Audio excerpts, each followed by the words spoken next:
महाराष्ट्र सरकार द्वारा मराठा समाज के लिए जारी जीआर को लेकर धुले में समता परिषद और ओबीसी समाज का गुस्सा फूट पड़ा है।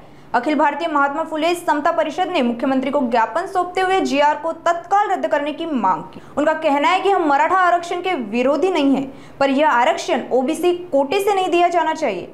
ओबीसी वर्ग में पहले से ही 350 से अधिक जातियां शामिल हैं, जिनका प्रतिनिधित्व अब तक अधूरा है। परिषद ने चेतावनी दी कि अगर सरकार ने जीआर वापस नहीं लिया तो छगन भुजबळ के नेतृत्व में बड़ा आंदोलन छेड़ा जाएगा।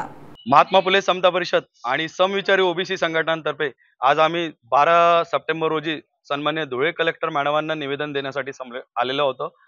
मराठा आरक्षणासंदर्भात मनोज जरांगे पाटलांनी जो दबाव क्रिएट करून राज्य सरकारला जीआर काढण्यास भाग केले आणि संबंधित जीआरच्या विरोधात आम्ही आज सगळे एकवटलेलो आहोत। संबंधित जीआर राज्य सरकारने दबावपोटी काढला आहे तो असंविधानिक आहे असं आम्ही मानतो आणि तो रद्द करण्यात यावा ही आमची इच्छा आहे।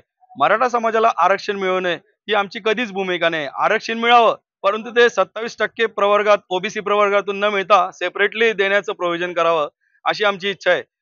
महात्मा फुले समता परिषदेचे संस्थापक अध्यक्ष माननीय नामदार छगनरावजी भुजबळ साहेबांच्या नेतृत्वाखाली आम्ही समस्त ओबीसी संघटनेचे कार्यकर्ते पदाधिकारी ओबीसी आरक्षण वाचवण्यासाठी दिवस रात्र लढत आहोत आणि भविष्यातही आम्ही ओबीसी आरक्षण टिकवण्यासाठी वाचवण्यासाठी लढत राहू।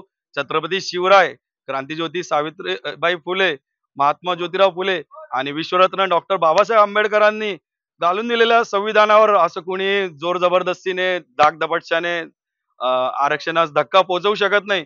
आरक्षण टिकवणं वाचवणं यासाठी महात्मा फुले समता परिषद धुळे महानगर शाखा आणि समविचारी संघटना कधी तत्पर असतील। साहेबांचा पुढे आदेश आल्यावर आम्ही वाटचाल करूया।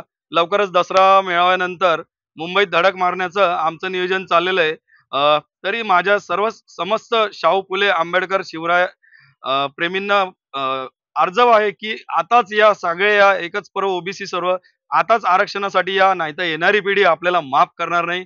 एकच पर्व ओबीसी सर्व।